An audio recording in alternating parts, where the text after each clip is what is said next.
Sosialita, salah satu dosen di Fakultas Psikologi Universitas Airlangga. Dalam keseharian saya sebagai dosen, saya mengampu mata kuliah wajib maupun pilihan, khususnya yang berkaitan dengan psikologi klinis dan kesehatan mental. Salah satu mata kuliah yang saya ampu adalah mata kuliah kesehatan mental dengan kode mata kuliah PSC 305. Mata kuliah ini adalah mata kuliah wajib program studi bagi mahasiswa di semester 3. Mata kuliah ini memiliki beban 3 SKS dengan capaian pembelajaran lulusan sebagai berikut. 1. Mahasiswa mampu menguasai konsep dasar dan teori psikologi untuk menganalisis berbagai gejala pada level individu, kelompok, organisasi, ataupun komunitas. 2. Mahasiswa mampu mengambil keputusan secara tepat berdasarkan hasil analisis informasi dan data. Serta ketiga, mahasiswa menganalisis persoalan psikologis non-klinis dan persoalan perilaku guna menyajikan alternatif pemecahan masalah. Bahan kajian yang dipelajari mahasiswa secara umum meliputi pengertian kesehatan mental, faktor protektif dan risiko dari kesehatan mental, kesejahteraan psikologis, dan peningkatan kesehatan mental berbasis komunitas. Mata kuliah ini menyajikan pembelajaran secara problem-based learning dan project-based learning, sehingga nantinya mahasiswa mampu menelaah kasus, kemudian mereka akan menerapkan program promosi kesehatan mental di masyarakat secara langsung. Mata kuliah ini juga memberikan wawasan tentang konsep dasar kesehatan mental berdasarkan pendekatan teoritis dan empiris melalui metode pembelajaran berupa ceramah, diskusi, tanya jawab, dan tugas mandiri untuk mahasiswa. Selain itu, dalam mata kuliah kesehatan mental juga memfasilitasi pengembangan soft skill mahasiswa dalam berpikir kritis, kepercayaan diri mereka, keterampilan komunikasi, pemecahan masalah, listening, dan kerjasama. Guna memastikan CPL terpenuhi, asesmen yang dilakukan diantaranya dapat diukur dari proses diskusi, tanya jawab, kuis, tugas mandiri, tugas telah kasus untuk ujian tengah semester, serta proyek promosi kesehatan mental untuk ujian akhir semester. Permasalahan yang biasa terjadi dalam mengelola kegiatan pembelajaran selama ini yang saya rasakan adalah ketika ceramah, mahasiswa kurang fokus dan kurang merasa tertantang. Adapun yang telah saya lakukan adalah memperbanyak kerja kolaboratif mahasiswa dan menggunakan media digital dalam pembelajaran. Hal ini saya lakukan dengan memperbanyak porsi diskusi dan partisipasi aktif mahasiswa. Saya meminta mahasiswa berdiskusi untuk menganalisis contoh kasus nyata sesuai dengan konsep yang telah saya sampaikan sebelumnya.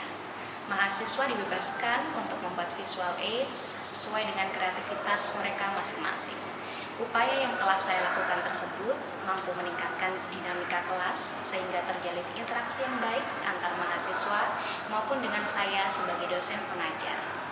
Dalam proses ini, saya dapat terlibat dalam proses diskusi hingga pemberian umpan balik.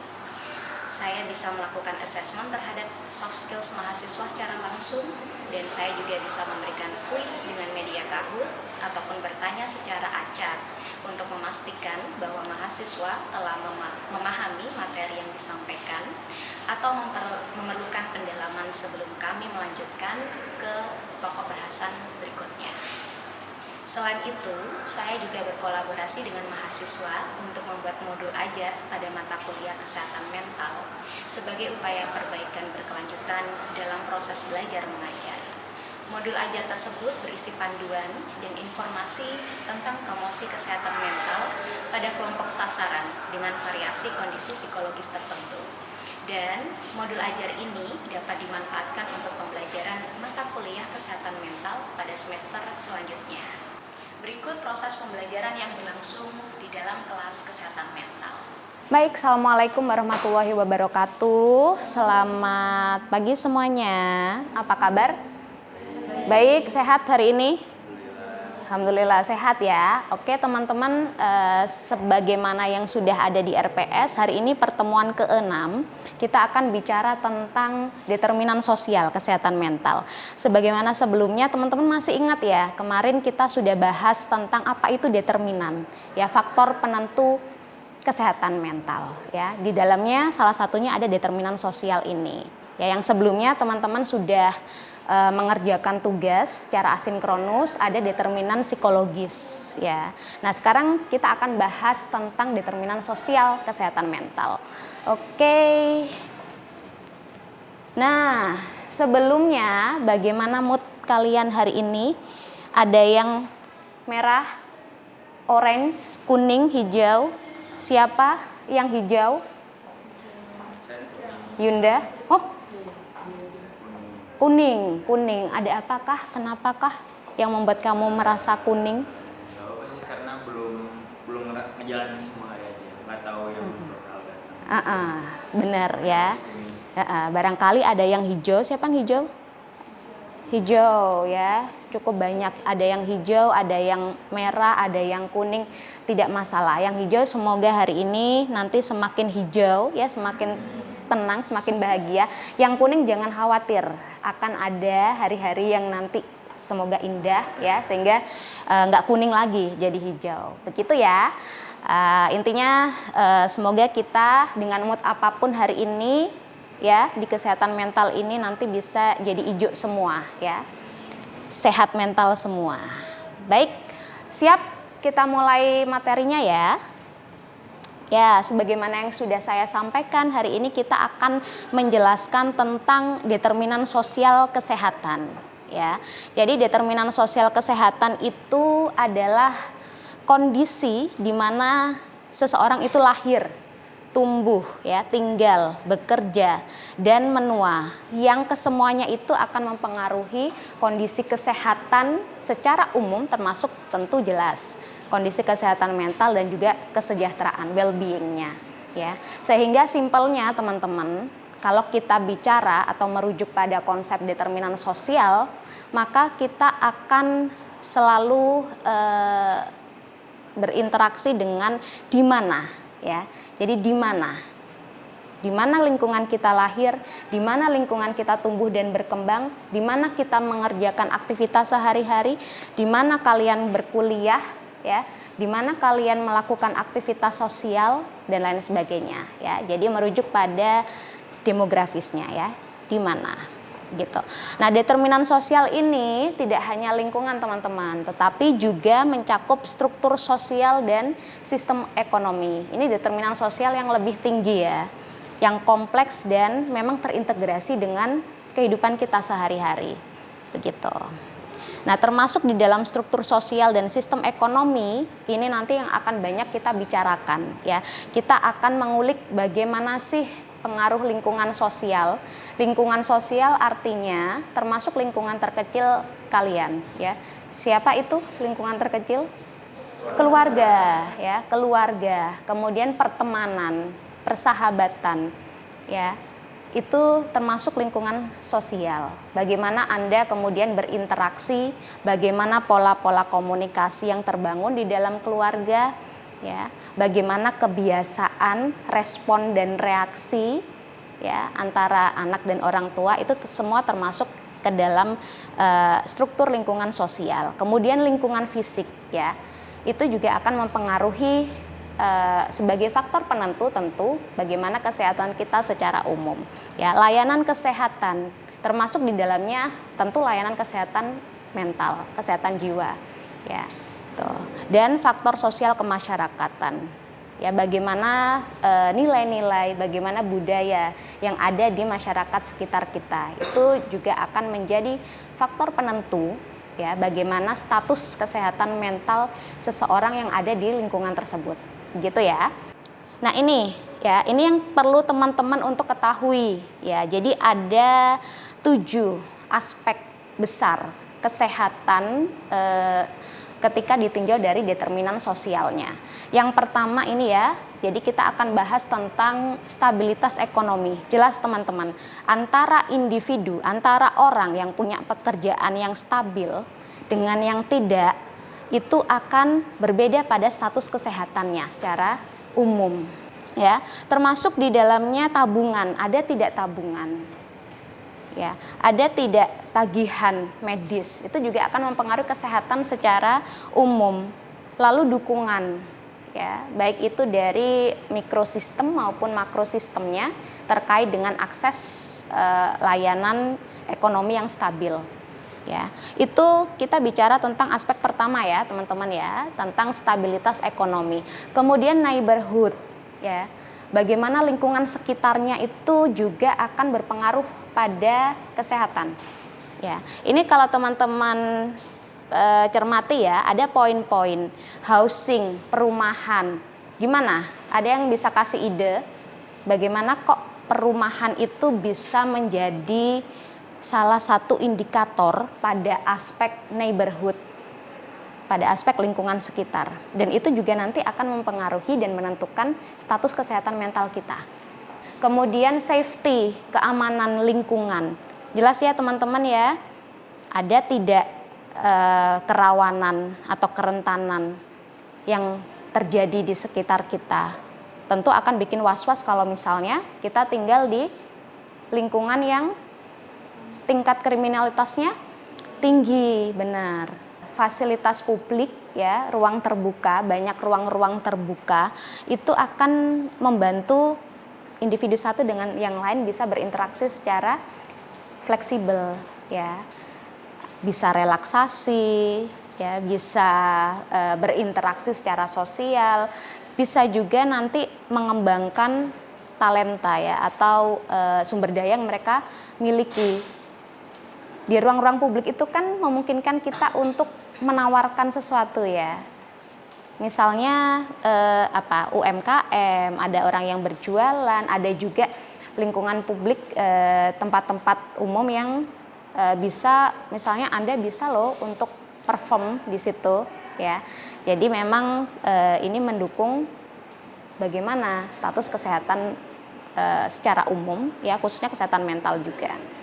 Ini kita masih bicara tentang kesehatan secara umum, belum kesehatan mental ya. Jadi ini salah satu model yang melihat bahwa penting sekali ada determinan sosial ketika kita melakukan tinjauan tentang kesehatan secara umum.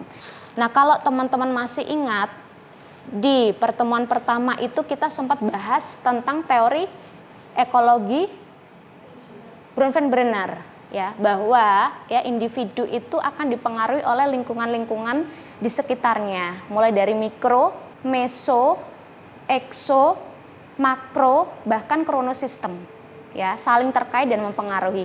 Nah, ini sama Dahlgren dan Whitehead itu dia mengadaptasi teori ekologi. Kemudian setelahnya ya ada lifestyle, jadi gaya hidup kita, termasuk diet ketat ya, suka olahraga tidak. Kira-kira di sini yang menerapkan gaya hidup sehat banyak nggak? Udah dapat perhatikan ya? Sudah ya. Ada yang selalu menghitung kalori? Nggak sampai ngitung. Tapi paling nggak ingat ya, ini habis makan tart gitu ya, habis makan yang manis-manis, nanti jalan kaki. Ada yang suka jalan kaki, bersepeda, melakukan aktivitas fisik. Dinda kayaknya ya. Ya, jadi begitu teman-teman. Personal itu akan mempengaruhi lifestyle. Sebaliknya lifestyle dari sekitar kita itu juga bisa mempengaruhi personal kita. Nah, tadi kita sudah tahu apa sebenarnya determinan sosial kesehatan mental. Kemudian ini ada prinsip peningkatan kesehatan mental. Ya. Karena kita tadi sudah tahu ya teman-teman ya, determinan sosial itu apa saja yang berkaitan dengan kesehatan mental. Masih ingat? Masih ingat ada 5 tadi? Yang menurut WHO areanya? Life course, pelayanan lokal, 5 itu ya area utama. Nah, sekarang kita akan coba untuk melihat prinsipnya seperti apa. berdasarkan tadi area determinan sosial kesehatan mental secara spesifik. Yang pertama adalah prinsip proportionate universalism ya. Jadi perhatian tentang kesehatan mental itu perlu ditujukan kepada semua orang, semua individu dengan penekanan pada kelompok risiko tinggi atau rentan. Ada yang bisa kasih contoh? Jadi semua orang masyarakat Indonesia itu perlu untuk mendapatkan perhatian tentang kesehatan mental. Tetapi secara proporsional diarahkan pada faktor orang-orang dengan faktor risiko yang lebih tinggi atau kelompok-kelompok rentan. Misalnya apa? Apa?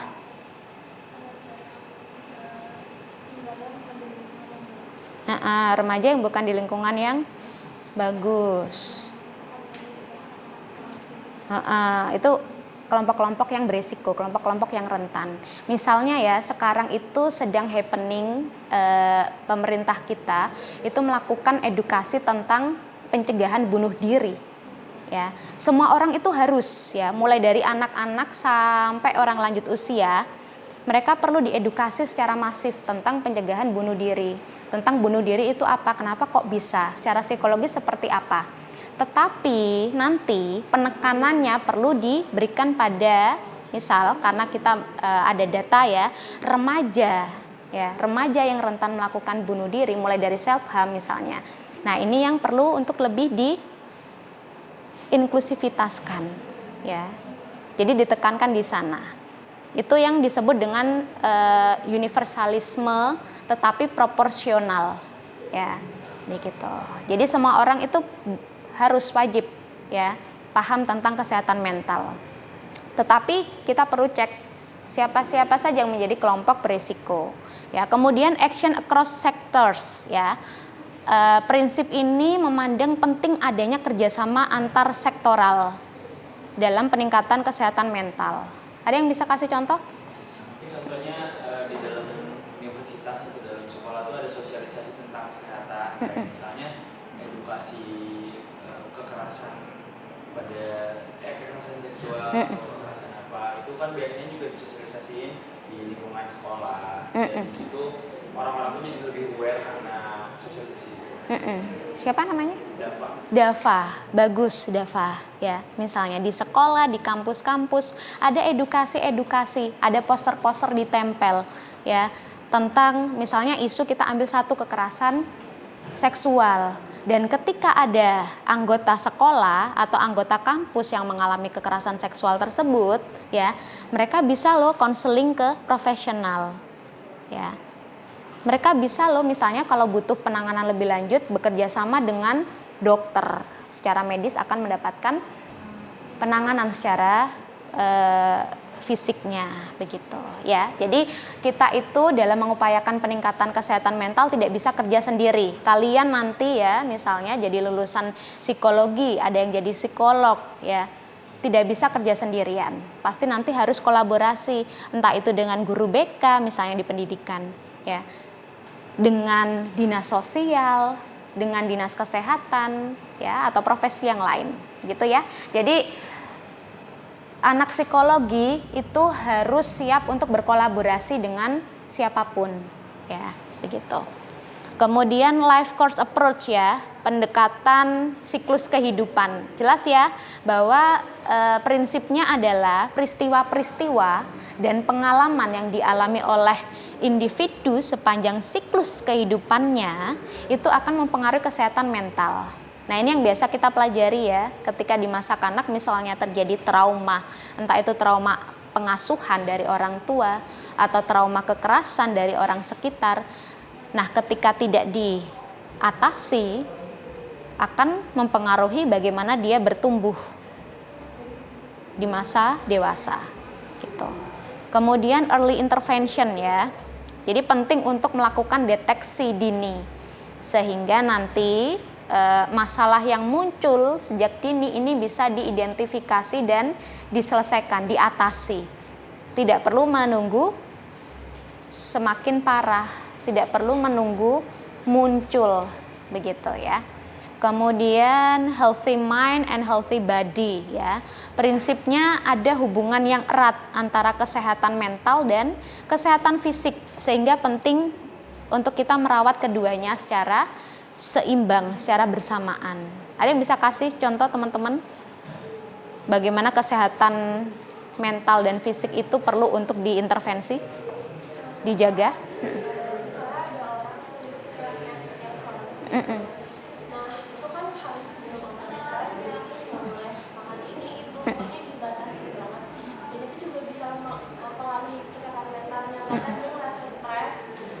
Apalagi misalnya kalau dibilangnya ini sangat beresiko, terus itu pasti sangat mengalami kesehatan mental. Bagus. Siapa namanya? Putri. Bagus ya. Ketika ada stres-stres psikologis yang muncul karena dia pasien penyakit kronis, sehingga misalnya ya, saya kasih contoh intervensi yang dapat ditujukan kepada penjagaan kesehatan fisik maupun mental ya. Misalnya kalian bisa kasih intervensi, dia sakit kronis misalnya ya, boleh misalnya fisioterapi, kemudian melakukan exercise ringan, tetapi juga ada diajarkan teknik relaksasi begitu ya, karena ya itu tadi benar ya, pikiran dan tubuh kita itu saling mempengaruhi. Kalian yang putus cinta ya, yang sakit apanya? Hatinya, psikisnya, psikologisnya ya. Tetapi bisa nggak kemudian sakit cinta yang sakit itu psikologisnya jadi nggak nafsu makan, sering pusing, mual-mual ya, begitu ya.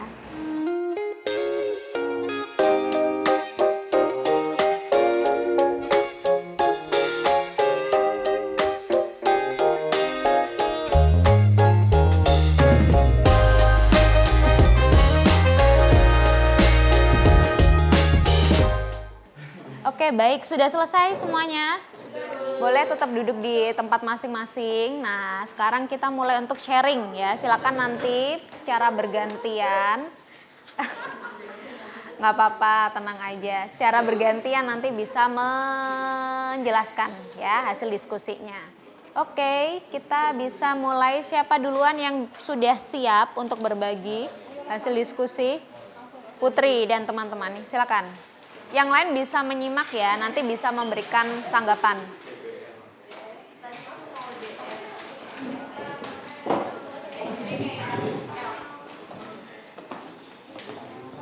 Yang lain bisa memberikan tanggapan.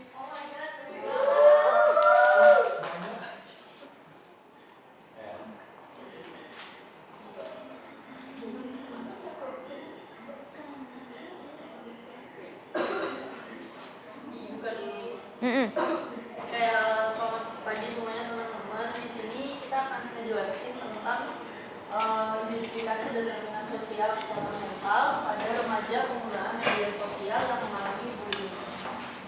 Langsung kita jelasin ya.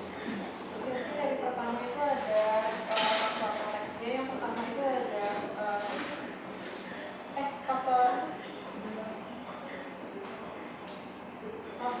konteksnya ada dukungan, terutama ada dukungan sosial yang kedua memiliki wawasan dalam penggunaan media sosial. Terus lanjut ke faktor resikonya. Yang pertama itu ada toxic community. Jadi mungkin remaja itu ada di dalam komunitas yang toxic di media sosial tersebut. Seperti contohnya itu kita ambil ada di fans K-pop. Jadi ada di fans K-pop yang antara grup satu dengan grup lainnya itu saling menyerang satu sama lain, yang dimana jatuhnya itu menjadi toxic gitu. Kemudian yang kedua itu masih dalam usia remaja. Karena masih dalam usia remaja, jadi dia masih belum bisa mengelola emosi dengan baik. Terus moodnya juga mungkin masih naik turun, yang dimana bullying ini juga bisa men-trigger mood dan emosi tersebut jadi tidak stabil gitu, semakin tidak stabil. Selanjutnya ada strategi. Jadi tadi dari faktor protektifnya itu kan memiliki wawasan dalam penggunaan sosial media.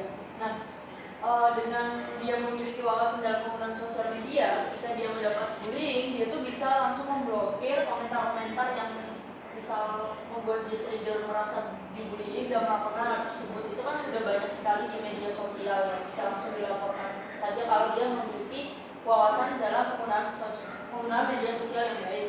Kemudian dukungan sosial yang juga faktor protektif yang dia miliki itu seperti keluarga, teman, guru itu dapat memberikan pengetahuan atau edukasi tentang bullying. Kemudian toxic community yang dia miliki sebagai faktor resiko itu bisa dihindari, dijauhi, dan selanjutnya adalah masih dalam usia remaja. Tadi sudah dijelaskan oleh teman saya, ketika dia masih dalam usia remaja itu pengelolaan emosinya tidak baik. Nah, strateginya dia itu bisa meningkatkan dalam keterampilan pengelolaan emosinya yang dapat membantu dia menghadapi dan menangani perasaan yang timbul akibat bullying tersebut. Seperti itu. Oke, bagus kelompok Putri ya dan teman-teman. Ada tanggapan dari yang lain?